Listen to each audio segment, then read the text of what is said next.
Hun İmparatorluğu. Rüzgar, Altay Dağları'nın zirvesinden aşağıya doğru inerken sanki tarihin kendisi nefes veriyordu.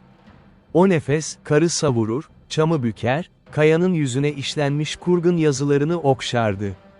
Ve o nefes, çadırın deriden kapısını araladığında içerideki mum alevi titreyerek eğilir, adeta bir şeylerin başlamak üzere olduğunu hissettirirdi. Mete, o sabah gözlerini açtığında henüz 14 yaşındaydı. Çadırın tavanına asılı kurt kafatası, ilk ışıkla birlikte gölge düşürüyordu yüzüne. Babası Tuman Han'ın büyük otağından farklıydı bu çadır. Daha küçük, daha soğuk, daha dardı. Ama Mete bunu bir ceza olarak değil, bir sınav olarak görüyordu. Anası Bört Hatun'un öğrettiği gibi, bozkır seni seviyorsa, sana dar bir yer verir. Çünkü genişlik, güçlülere değil, tembellere Tanrı'nın armağanıdır.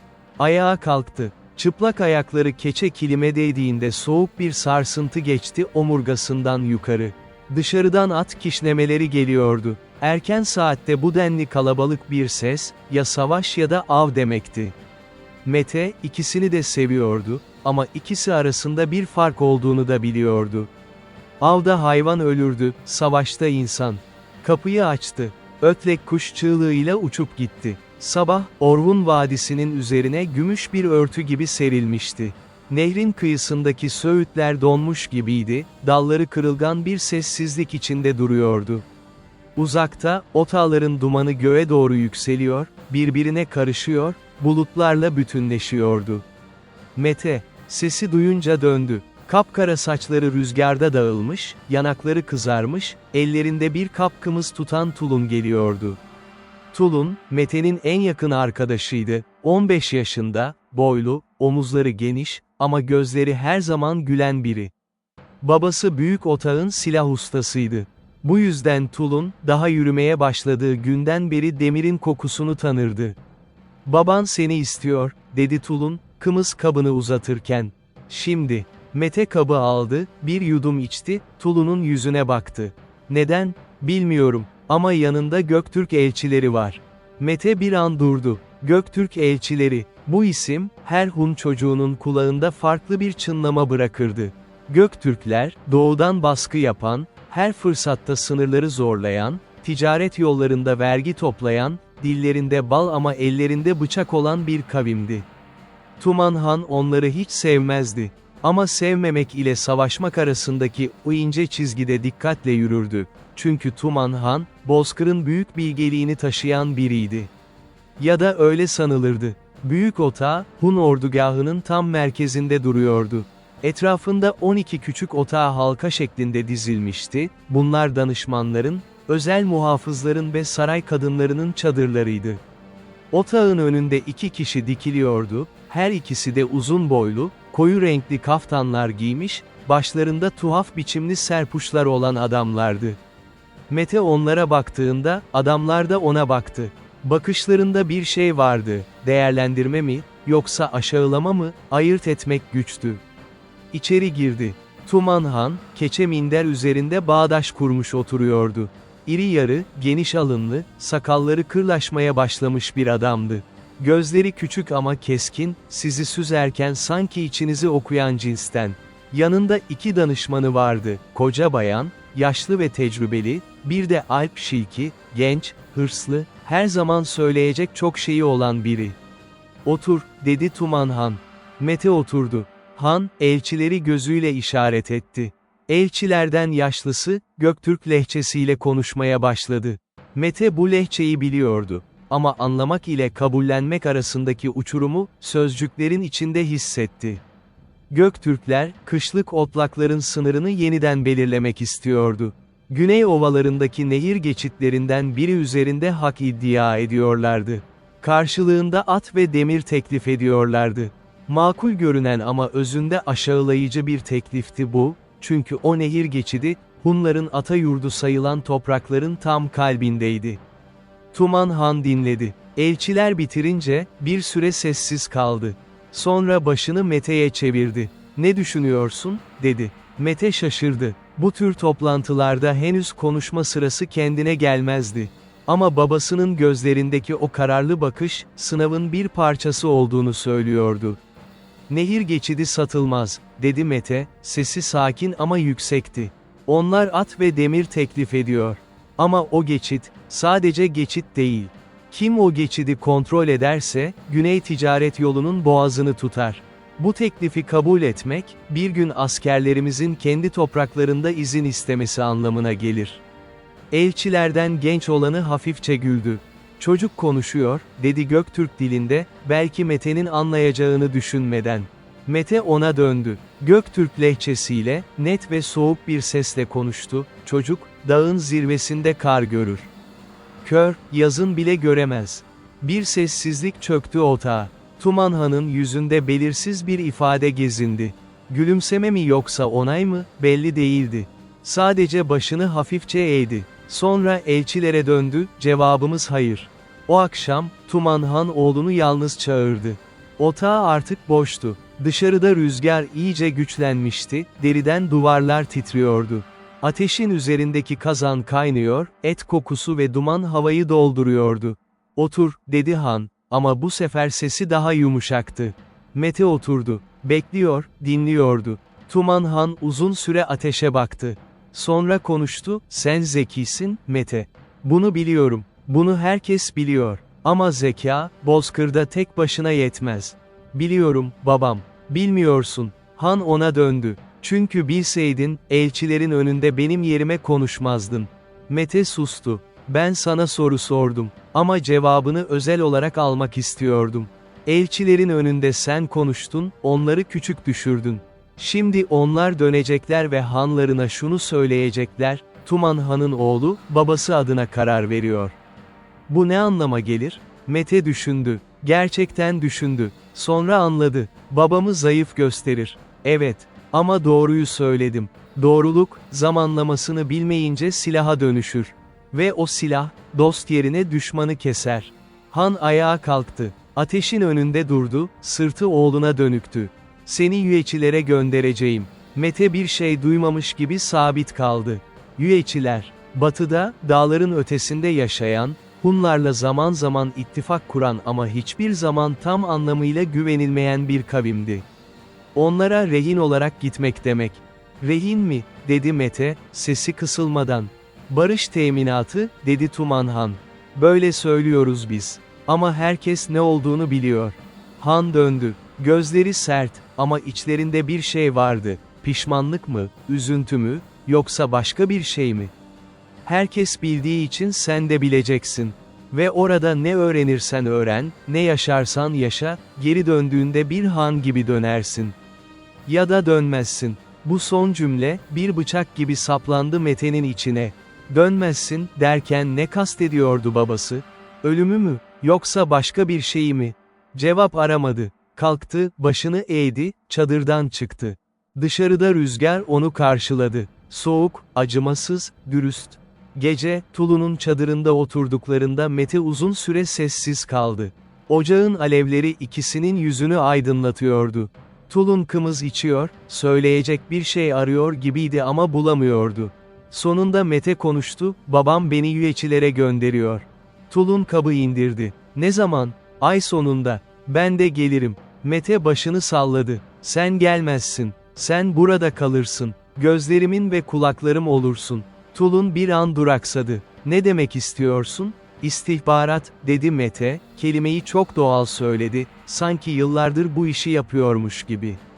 Babamın sarayında neler döndüğünü, kim kimle konuşuyor, kimin gözü nerede, bana bildirirsin. Her yeni ayda bir, koca bayanın aracılığıyla haber gönderirsin. Koca bayana güveniyorum. Tulun onu garip bir ifadeyle inceledi. 14 yaşındasın, Mete. Bozkır yaşa bakmaz. Yüeçi toprakları, Hunların yaşadığı Bozkır'dan farklıydı. Daha yeşildi, daha nemli, dağların yamaçlarında sedir ormanları vardı, derelerin yanında kavak ağaçları. Mete burada nefes almayı yeniden öğrendi, yani Hunların bilmediği bir şekilde, yavaş ve derin. Yüeçi Hanı çetir, iri yapılı, güneşten yanmış tenli, geniş gülen ağızlı bir adamdı. Mete'yi gördüğünde güldü. Küçük Hun, dedi kendi dilinde. Seni bekliyorduk. Mete başını eğdi. İçinden, beni rehin bekliyordunuz, dedi, ama ağzından çıkmadı. Çetir'in oğlu Argun, Mete'nin yaşındaydı. Geniş omuzlu, hızlı, gözü pek. İlk günden itibaren Mete'ye rakip gibi davrandı. At yarışlarında onu geçmeye çalıştı, güreşte yenmeye uğraştı, okçulukta üstün gelmeye çabaladı. Her seferinde kaybetti. Her kaybettiğinde biraz daha sinirlendi, biraz daha körleşti. Mete ise kazandıkça daha sessiz oldu. Çünkü Yuechi'de kazanmak, düşman kazanmak demekti. Ve o henüz buradan çıkmak zorundaydı. 1 ay geçti. Sonra 2 ay. Sonra mevsimler değişti. Mete Yuechi dilini öğrendi. Sonra Soğud dilini. Çetir'in sarayında Soğudlu tüccarlar gelip gidiyordu. Onlardan batının yollarını, şehirlerini, altın akışını öğrendi. Orta Asya'nın ticaret ağı aklının bir köşesinde şekillenmeye başladı. İpek yolunun hangi kolunun nereye çıktığını, hangi geçidin hangi mevsimde açık olduğunu zihnine işledi. Ama en çok öğrendiği şey, insanı izlemekti. Çetir'in sarayında herkes birbirini izliyordu. Danışmanlar hana söylemeden kendi aralarında anlaşma yapıyordu. Kadınlar, özel bilgileri kocalarının gözünden kaçırıyor ama kendi çıkarları için kullanıyordu. Muhafızlar, görevleri dışında para alıyordu. Bu bir saray değil, görünmez iplerle çekilmiş bir oyun sahnesiydi. Mete izledi, anladı, yazdı. Evet, yazdı. Çünkü koca bayan ona yıllar önce şunu söylemişti, hatırlamak istediğin her şeyi 2 yere yaz, birincisi kağıda, ikincisi yüreğine. Kağıt yanar, yürek çürür. Ama ikisine birden yazarsan, ne yangın ne de çürüme yetmez. Tulun'dan ilk haber, baharın sonunda geldi. Bir tüccarın çantasına gizlenmiş küçük bir deri parçasıydı. Üzerinde Türk runik yazısıyla kısa notlar vardı, ama asıl mesaj satır aralarındaydı. Mete okudu. Bir kez daha okudu. Elinde tuttu. Haber şuydu, Tuman Han, yeni bir kadın almıştı. Adı Yengiç'ti, genç ve güzeldi. Ve Yengic'in bir oğlu vardı, Mete'nin üvey kardeşi, henüz 2 yaşında olan Yançı. Bu, başlı başına bir şey değildi. Hanlar birden fazla kadın alırdı, bu gelenek ve güçtü. Ama Tulu'nun notu şunu da söylüyordu, Alp Şilki, son zamanlarda Yengic'in otağında çok vakit geçiriyordu. Ve Alp Şilki'nin Tuman Han'a yakın çevresiyle yaptığı konuşmalarda bir isim defalarca geçiyordu, Yançı.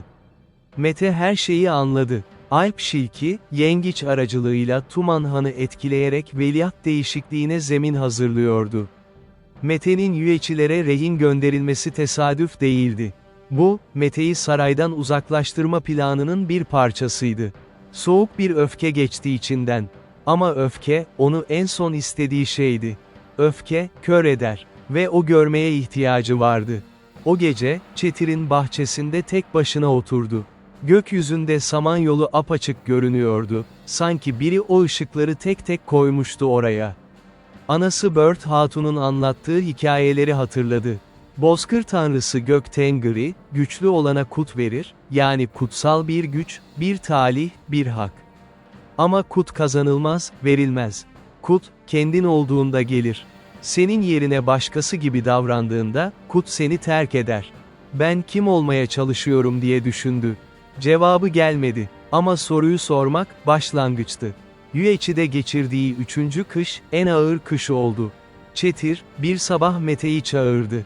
Gözlerinde farklı bir şey vardı o gün. Bir hesap, bir karar. Seni isteyenler var, dedi Han. Kim, dedi Mete. Babanın adamları değil, başkaları. Mete bekledi. Batıdan gelenler, dedi Çetir. Saka kavminden, seni para karşılığında satın almak istiyorlar. Ya da öldürmek. Tam olarak anlamak güç. Mete içinde bir şeyin gerildiğini hissetti. Ama yüzü sakin kaldı. Ve sen, ben, Çetir eliyle sakalını okşadı. Ben, bir rehinenin değerini bilirim. Ama bir adamın değerini de bilirim. Sen rehineden fazlasısın, Mete. Bu, seni değerli kılar. Ama aynı zamanda tehlikeli. Tehlikeli olan bana zararlı mı sana? Tehlikeli olan, sarayıma taşınan bir ateştir. Çetir ayağa kalktı. Bu gece burada kalamazsın. Mete anladı. Han onu kovmuyordu. Han onu kurtarıyordu. Belki bir borç yüzünden, belki saygı yüzünden, belki sadece vicdanı yüzünden, ne olursa olsun, fark etmezdi. Atım, hazır. Erzak, hazır. Mete kalktı, başını eğdi. Teşekkür ederim, Han. Çetir başını salladı. Bir gün Han olursan, beni hatırla. Hatırlarım, dedi Mete. Ve bunu söylerken, bu sözün gerçek olduğunu biliyordu. O gece, Yüeçi ordugahından çıktı. Yanında 2 adam vardı, Çetir'in verdiği güvenilir bir rehber ve kendi seçtiği bir yoldaş, Börtebay adında, 50 yaşında, yüzü çizgilerle dolu, eli kılıçtan kalkmaz bir eski savaşçı.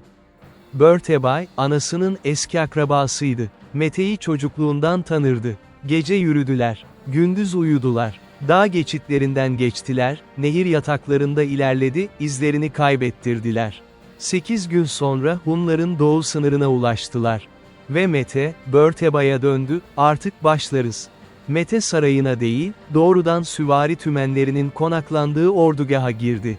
Bu hesaplıydı. Saray, şu an Alp Şilki'nin etkisi altındaydı. Ama ordu, başka bir şeydi. Ordu, güce saygı duyardı.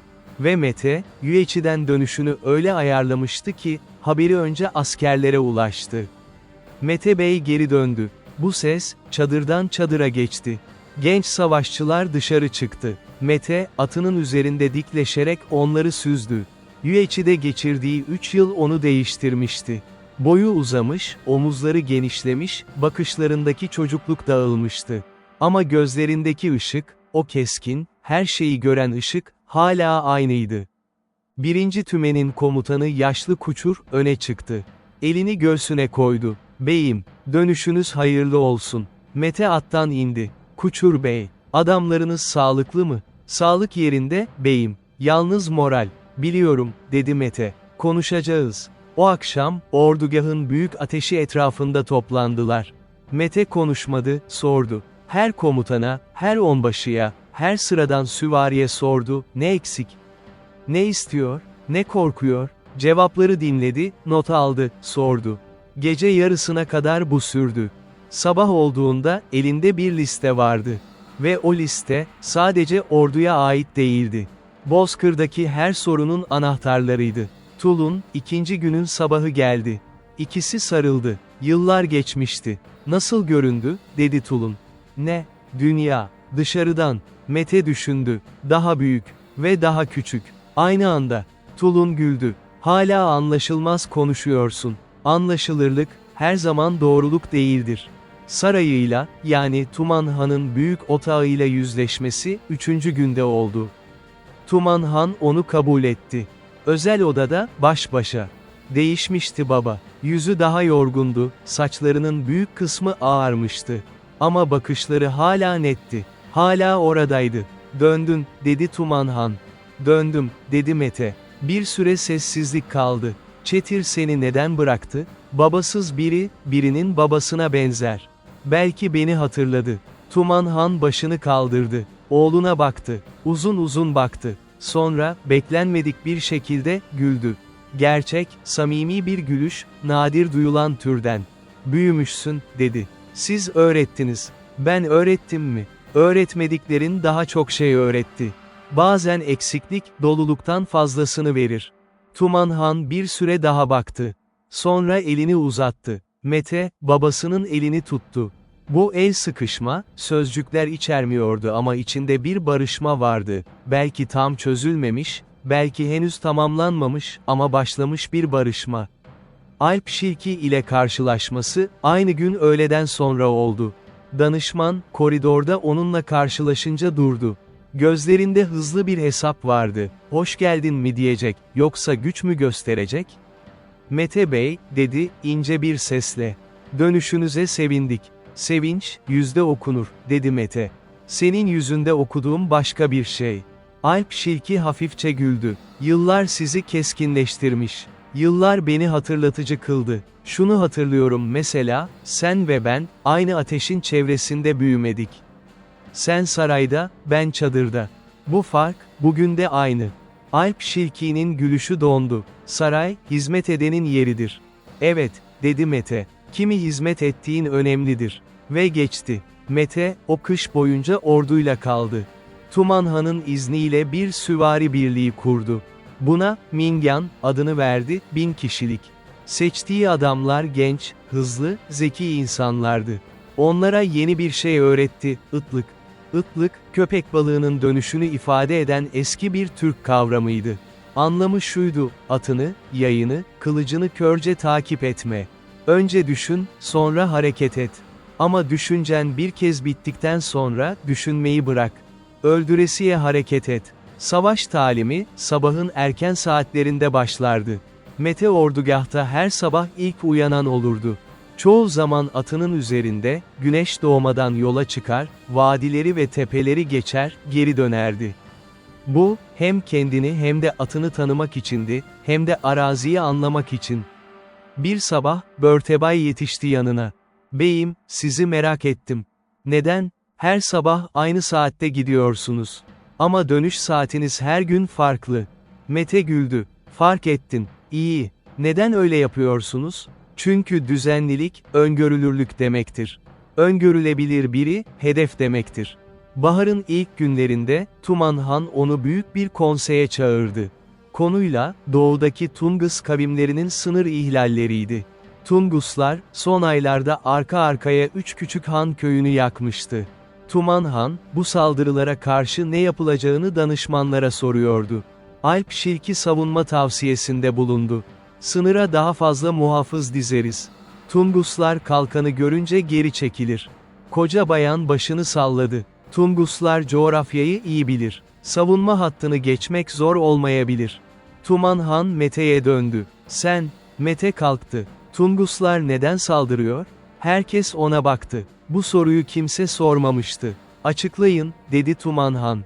"Soruyu sormak, cevabın yarısıdır," dedi Mete. "Tunguslar eğer açlık yüzünden kuzeyden aşağı iniyorlarsa, asker göndermek sorunu çözmez. Ama eğer bir güç boşluğunu test ediyorlarsa, savunma hattı korkutucu değil, cesaret kırıcı bile olmaz. Önce nedenini anlayalım, sonra tepkimizi verelim." Konsey bir an durdu. Tuman Han düşünceli görünüyordu. "Nasıl anlayacağız? Gönderelim birini. Tüccar kılığında. Tungus ordugahına yakın ama güvenli bir mesafede gözlemlesin. Haber gelsin, sonra karar verelim." Koca bayan yavaşça başını salladı. Akıllıca. Alp Şilki'nin yüzü değişmedi, ama gözleri kısıldı. Yaz geldi. Mete, Kuzey Dağları'ndaki süvari eğitimi için bir ay ordugahtan uzak kaldı.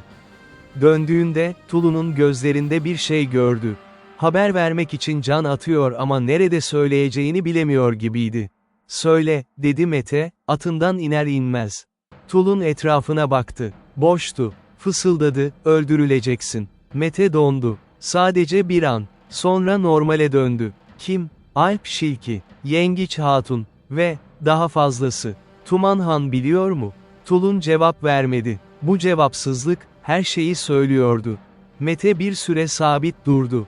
Rüzgar otlakları dalalandırıyordu. Uzakta bir sürü geçiyordu. Atlar, özgür, neşeli, hiçbir şeyden habersiz. "Ne zaman?" dedi. "Bilmiyorum kesin olarak. Ama yakın. Belki bu ay içinde." Mete başını kaldırdı. Gökyüzüne baktı. "Tamam," dedi.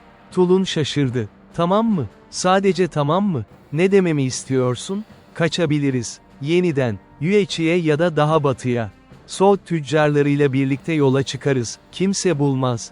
Mete ona döndü. "Kaçmak, geri gelmek için gitmek demilir. Ben bu sefer gitmeyeceğim." O gece Mete uyumadı. Çadırının önünde oturdu. Ocağı yakmadı. Karanlıkta, yıldızların altında düşündü. Babasının ölüm emri vermiş olup olmadığını bilmiyordu. Belki vermemişti. Belki Alp Şilki bunu kendi başına planlıyordu. Belki Yengiç Hatun bambaşka bir oyun oynuyordu. Belki her ikisi de birbiriyle bile konuşmamıştı, sadece aynı yönde esen rüzgarın ayrı dalları gibi hareket ediyorlardı. Ama bunlar, belki, YDE'yi ve, belki, üzerine hayat kurulmaz.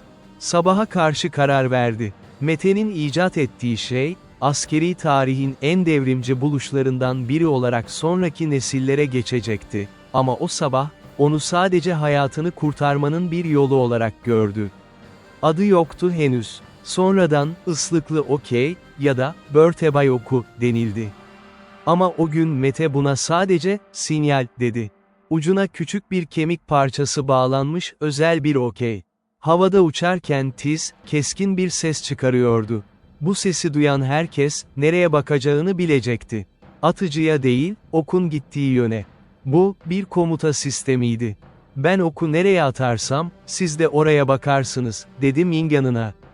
Baktıktan sonra, ben ok atmadan önce ne yapıyorsam, onu yaparsınız. Her zaman mı, dedi genç bir asker. Her zaman, dedi Mete. Sesi sert değil, kesindi. Tereddütsüz, sorgulamadan, peki ya yanlış bir şey yapmamızı emrederse? Mete adama baktı. O zaman ya bana güvenmemeyi seçersin ve ayrılırsın. Ya da güveniyorsan, yaparsın. İkisinin arasında yer yok. Test günü, ordugahın dışında bir alanda yapıldı.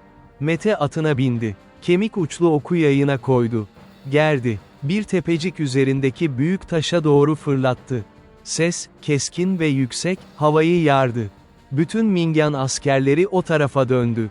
Mete bir saniye bekledi. Sonra kılıcını çekti, taşa doğru sürdü. 1000 kişi arkasından geldi. Tek bir ses, tek bir hareket gibi. Börtebay yanındaydı. Yaşlı savaşçının gözleri dolmuştu. Bu, dedi, sesi kısıktı, bozkırda daha önce görülmedi. Görüldü mü görülmedi mi önemli değil, dedi Mete. Şimdi var. Saldırı, beklediği yerden değil, beklediği yerde olmayan yerden geldi.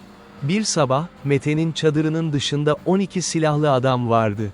Bunlar Tuman Han'ın özel muhafızlarıydı, kıyafetleri, silahları, bakışları. Hepsi tanıdıktı. Ve önlerinde duran, Alp Şilki değildi. Tuman Han'dı. Baba, oğlunun karşısında duruyordu. Yüzünde ifade yoktu. Gözleri soğuktu. Mete bir adım öne çıktı. Babam, oğlum, sessizlik. Neden, dedi Mete. Tuman Han cevap vermedi. Neden, tekrarladı Mete. Bu sefer sesi biraz daha yüksekti, ama titremiyordu. Çünkü sen, dedi Tuman Han yavaşça, tehlikelisin. Sana mı? Bana, Yançı'ya, hanedana. Mete düşündü. Ben hanedan için tehlike değilim. Ben hanedan için umut olabilirim. Umut, dedi Tuman Han, kelimeyi sanki ağır bir şeymiş gibi söyledi, beklenmedik yerlere büyür. Ve kıramazsın. Ben sana rakip değilim. Bugün değilsin, yarın. Ve Mete, babasının gözlerinde bir şey gördü. Korku, gerçek, saf, siyasi bir korku. Tuman Han'ın onu öldürmek istemediğini, ama istemek ile yapmak arasındaki o dar geçitte sıkışıp kaldığını anladı. Bu bir güçlü baba değildi. Bu, korku içindeki bir insandı. Ve bu fark, her şeyi değiştirdi. Mete geri adım atmadı. Yere çömeldi. Yere, toprağa, bozkıra dokundu. Avucunu toprağa bastırdı. Sonra başını kaldırdı. Bu toprak ikimizin, dedi. Bu ata toprağıdır. Ben bu toprağı senden değil, bu topraktan aldım. Sen beni öldürürsen, bu toprak ne senden ne de benden kalır. Çünkü ben olmadan güney sınırı çöker. Ben olmadan Tunguslar ilerler. Ben olmadan Yüeçi ile ittifak bozulur. Bu toprak ikimize lazım. Bana lazım olduğu kadar sana da. Uzun bir sessizlik. Sonra Tuman Han, yavaşça döndü. Muhafızlara bir işaret yaptı. Ve gitti. Sonraki yıllar, akan bir nehir gibiydi. Mete büyüdü. Ordusunu büyüttü. Mingan'dan 10 Mingan yaptı, 10.000 kişi. Sonra 10.000, 100.000'e ulaştı. Ama bu sayı değil, niteliktir dedi daima. Nitelik. Her askerine 3 şey öğretti. Birincisi, savaş, at sırtında kazanılır. At, senden daha hızlı, senden daha güçlü. Ama onu yönetmesini bilirsen, o güç senindir. İkincisi, düşmanın en güçlü yanı, en zayıf yanının yanındadır. Biri varsa, diğeri de vardır. Bul. Üçüncüsü, korkma. Korkuyu hisset, ama ona kulak verme. Korku, bir habercidir, onu öldürme, ama onu han yapma. Bir sabah Tulun geldi, gözleri ciddi. Tuman Han hastalanmış. Mete bir şey söylemedi. Gidecek misin? Gideceğim. Alp Şilki, bu fırsatı kullanır. Bırak kullansın, dedi Mete. Fırsatı kullanan, fırsata bağımlı olur. Ve fırsat kurur. Tuman Han'ın yanına girdiğinde, Han yatıyordu. Büyük adam, yatakta küçülmüştü. Yüzü soluktu, solunum güçlüğü çekiyordu. Gözleri açıktı ama bakışları bulanıktı. Mete yanına oturdu. "Geldin," dedi Tuman Han, sesi kısıktı. "Geldim. Alp Şilki, dikkat et." "Biliyorum." Ve Yançı, zavallı çocuk. "Suçu yok." "Biliyorum." Sessizlik. "Ben," dedi Tuman Han, "iyi bir han olmadım. Yanlışlar yaptınız," dedi Mete. "Ama iyi olmak, yanlışsızlık değil." "Ne o peki?" Mete düşündü. "İyi olmak, yanlışını gördüğünde dönmeyi bilmek." Tuman Han ona baktı. Uzun uzun. Sonra gözlerini kapattı. Yüzünde bir rahatçılık vardı. "Hazır mısın?" dedi, gözlerini açmadan. "Neye?" "Her şeye." Mete bir an bekledi. "Evet." Tuman Han öldü. Yas 3 gün sürdü. 4. gün, büyük kurultay toplandı. Mete salona girdiğinde, Alp Şilki orada duruyordu. Yanında Yengiç Hatun ve küçük Yançı'ydı. Yançı, henüz küçük bir çocuktu.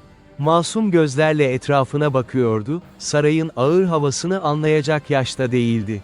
Mete Yançı'ya baktı. Uzun baktı. Sonra Alp Şilki'ye döndü. "Savunman var mı?" dedi. Alp Şilki önce dondu, sonra toparladı.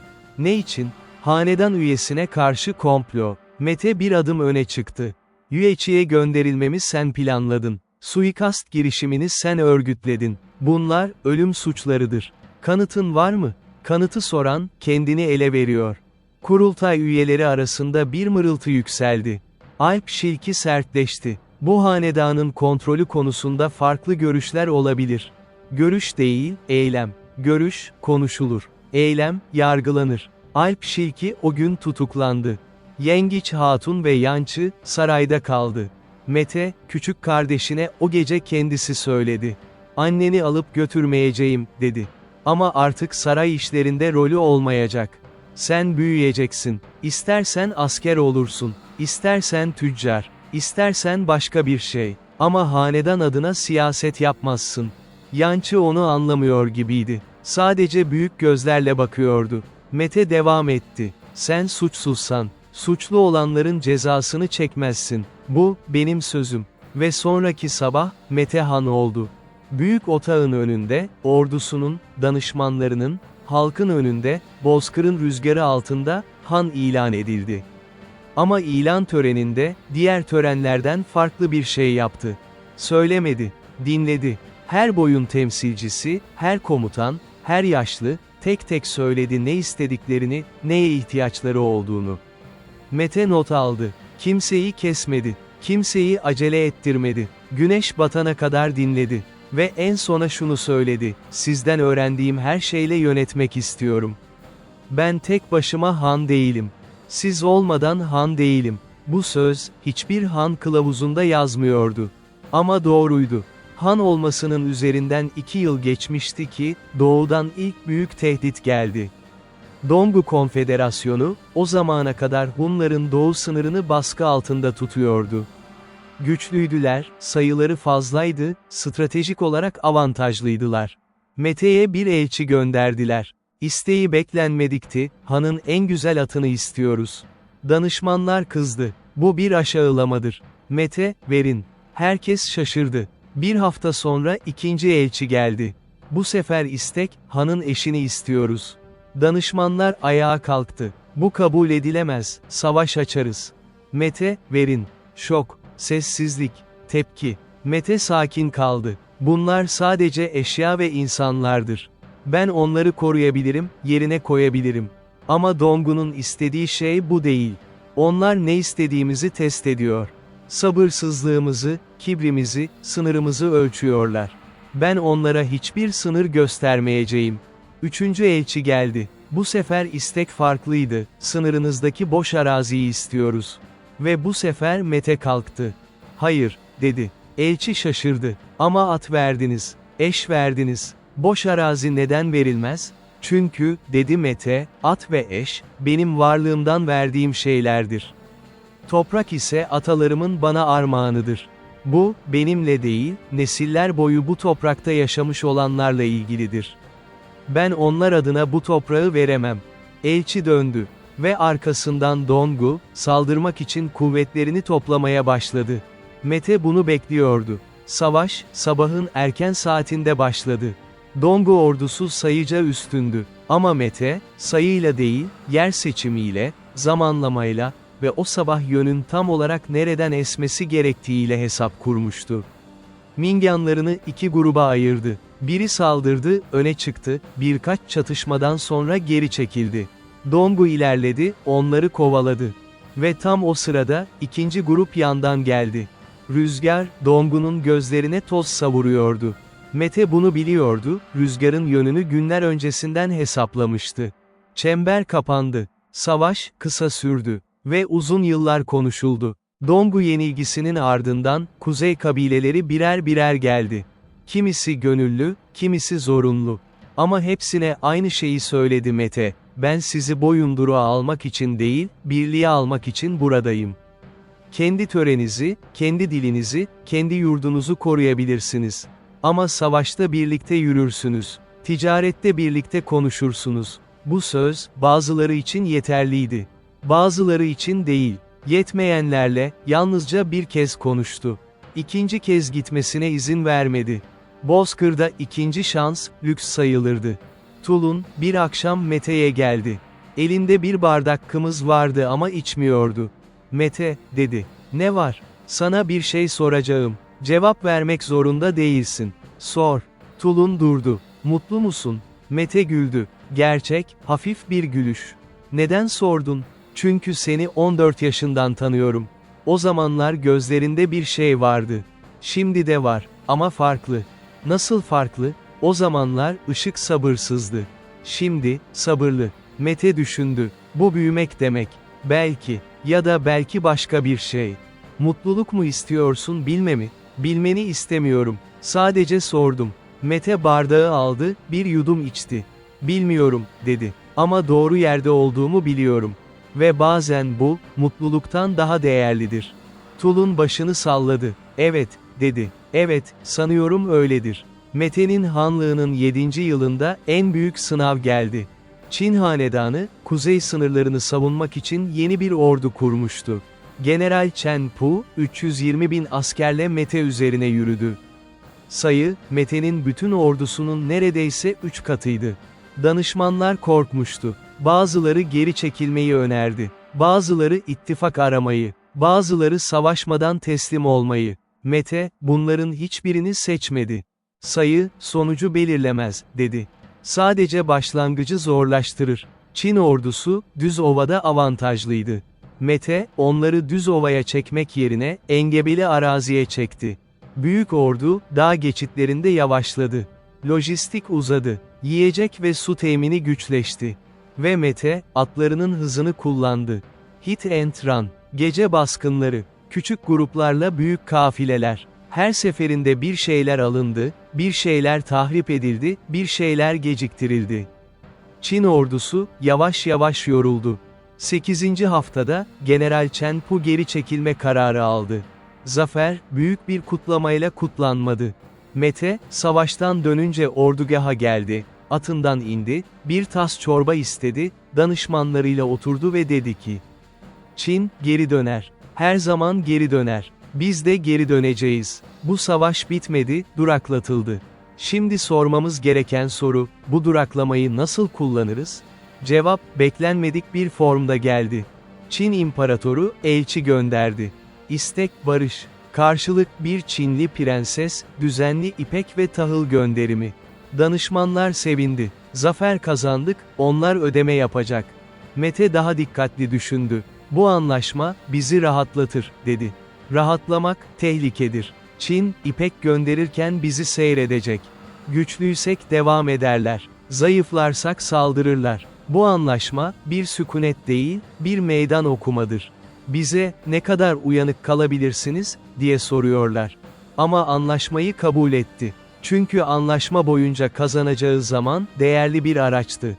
Koca bayan, o kış hastalandı. Mete, her gün ziyaretine gitti. Yaşlı danışman, artık yataktan kalkamıyordu. Ama gözleri hala pırıl pırıldı. Han, dedi koca bayan bir gün, size bir şey söylemek istiyorum. Söyleyin, ben hayatım boyunca 2 han gördüm. Babanız ve siz. Babanız güçlüydü ama yalnızdı. Siz güçsünüz ama, Siz hala öğreniyorsunuz. Bu fark önemlidir. Mete onu dinledi. Öğrenmeyi bırakmayın, dedi koca bayan. Güç sizi kapatır. Zafer sizi körleştirir. Her ikisi de öğrenmenin düşmanıdır. Ama bunları biliyorsanız, belki kurtulursunuz. Nasıl kurtulunur? Her sabah bir şey yanlış yaptığınızı varsayın. Tek bir şey. Ve o şeyi arayın. Bulamasanız da arayın. Mete başını eğdi. Bu, çok ağır bir yük. Evet, dedi koca bayan. Ama han olmak böyledir. Yük taşımayanlar, güçlü değil, sadece hafif olanlardır. 3 gün sonra koca bayan öldü. Mete, defin töreninde ağlamadı.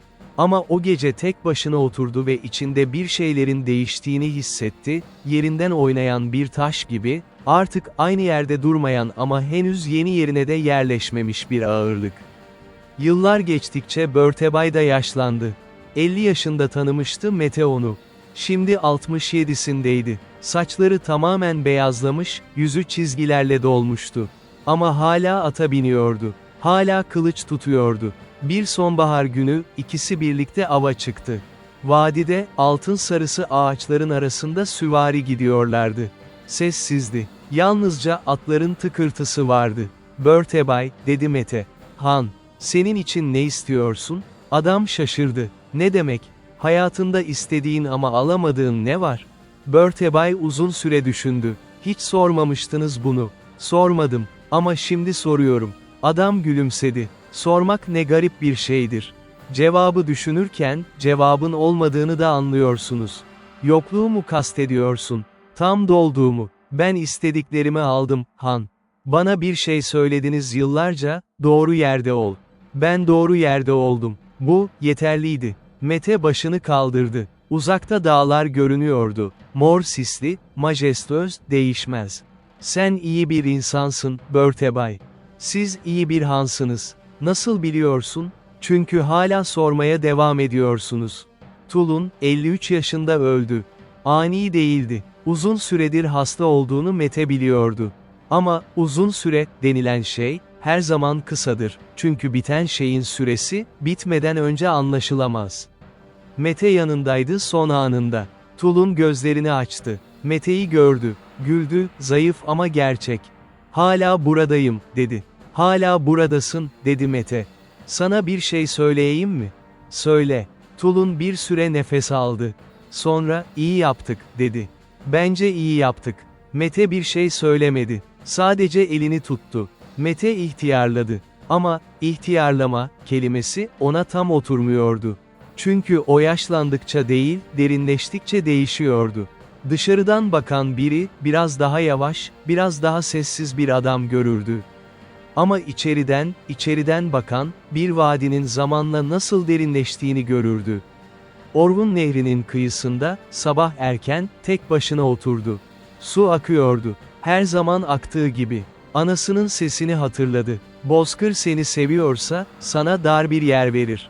Dar yerler, rehinlik, sürgün, savaşlar, tehditler, yalnızlıklar. Ve şimdi burada, nehrin kıyısında, 80'li yaşlarında, bütün o dar yerlerin kendisini nasıl genişlettiğini düşündü. Bir sabah, genç bir danışman geldi. Adı Barsat'tı. Yeni, hevesli, çok şey bildiğini düşünen biri. Han, dedi, sizden bir şey öğrenmek istiyorum. Sor. Bir imparatorluk nasıl kurulur? Mete ona baktı. Uzun baktı. Sonra kalktı, onu nehrin kıyısına götürdü. Suyu gösterdi. Görüyor musun? Evet. Su nereye akıyor? Denize. Neden denize? Barsat düşündü. Çünkü aşağı akıyor. Hayır, dedi Mete. Su, direnci az olan yere akıyor. Her seferinde, hiç yanılmadan, direnci az olan yer aşağı olabilir, ama her zaman değil. Barsat şaşkındı. İmparatorluk da böyledir, dedi Mete. Direnci az olan yöne gidersin. Güç gösterisiyle değil, akıllılıkla. Korkutarak değil, doğru zamanda doğru yerde olarak. Su gibi. Ama su, direncini yendiği yerleri de yıkar. Evet, dedi Mete. Ama yıkmak için değil. Su taşı yıkmak istemez. Sadece geçmek ister. Taş, yolunu kapatınca yıkılır. Barsat düşündü. Peki ya engellenemez bir taş? Mete güldü. Yok öyle bir şey. Her taşın bir çatlağı vardır. Zaman, o çatlaktan içeri girer. Mete, vefat etmeden önce oğlunu çağırdı. Oğlunun adı Giyu'ydu. 30 yaşında, güçlü, babasına benzer yüz hatlarına sahip, ama babasının derinliğinden henüz uzak biri. "Otur," dedi Mete. Giyu oturdu. "Sana vereceğim miras, toprak değil." "Ne o peki, babam?" Mete bir süre sessiz kaldı. Dışarıdan nehrin sesi geliyordu. Rüzgar, çadırın duvarlarını hafifçe titretti. "Sana vereceğim miras, bir soru." "Soru mu?" "Evet. Her sabah, uyanır uyanmaz, kendine şunu soracaksın, bugün ne öğreneceğim?" Cevabını aramadan kalkma. Her gün, öldüğün güne kadar. Giyu bekledi. "Bundan ibaret mi?" diye sordu gözleriyle. "Bundan ibaret mi?" dedi Mete, gülümseyerek. "Hayır babam, demek istemedim." "Hayır, demek istiyordun. Ve haklısın. Bu, çok basit görünüyor." Mete öne eğildi. "Ama dünyada kaç insan her sabah bu soruyu soruyor? Ve cevabını gerçekten arıyor? Eğer sen bunu yapabilirsen, bir han olarak yanlışlarını göreceksin, savaşların önüne geçeceksin, dostları yitirmeyeceksin. Ve yitirsen bile anlayacaksın neden." Giyu başını eğdi. "Anladım babam. Anlamayacaksın," dedi Mete, sevecen bir sesle. "Ama zamanla anlayacaksın." Son sabahı, Mete gözlerini açtı ve nerede olduğunu bir an bilemedi. Sonra tanıdı. Çadırının tavanı. Deriden, yıllarca bakıldığı tavan. Dışarıdan atların sesi geliyordu. Erken saatte, her zamanki gibi. Kalktı. Bütün vücudu ağrıdı, ama bu yeni değildi. Yıllar öncesinden bilinen bir ağrıydı, vücudun tarihe verdiği fatura gibiydi. Giyindi. Yavaş. Kapıya yürüdü. Açtı. Sabah karşıladı onu. Gümüş örtü, Orhun Vadisi'nin üzerindeydi. Söğütler, hala oradaydı. Uzakta, otağların dumanı gökyüzüne yükseliyordu. Tam aynısıydı. Ve tamamen farklıydı. Mete bir süre bekledi. Sonra içeri döndü, Barsat'ı çağırdı.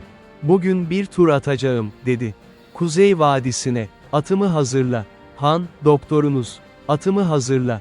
Kuzey Vadisi'ne giden yolda, Mete atını yavaş sürdü. Her şeyi gördü. Çimenler, sonbaharın sarısına bürünmüştü. Kuzgunlar, uzaktan çığlık atıyordu. Bir kartal, vadinin üzerinde dönerek uçuyordu, kanatlarını kıpırdatmadan, sadece rüzgarı kullanarak. Mete bir an için durdu.